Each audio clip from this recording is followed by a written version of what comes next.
dentro la Domus di Monte Airaru. Questo è l'ingresso, si striscia. Corna stilizzate, residuo d'ocra.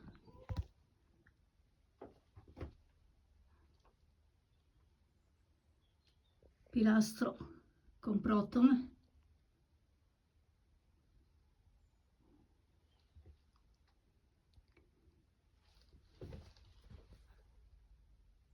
Residui d'ocra.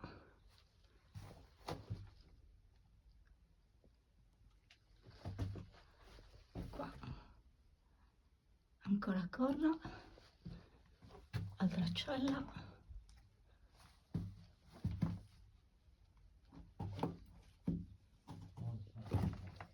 qua residui, qualche residuo d'ocra, ma soprattutto le corna stilizzate. Qua abbiamo la falsa porta,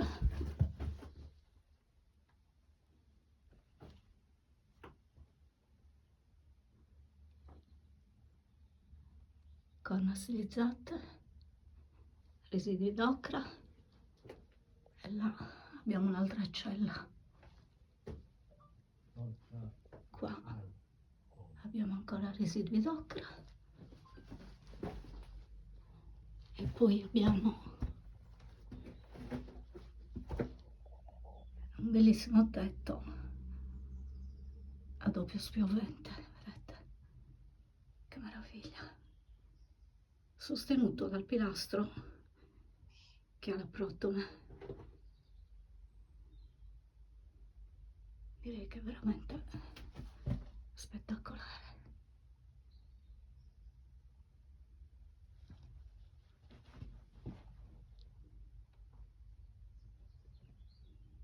Guardate il dettaglio del tetto.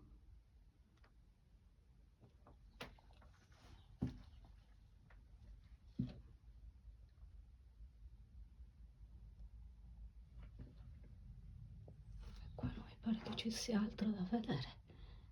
Adesso ristriscio e vado.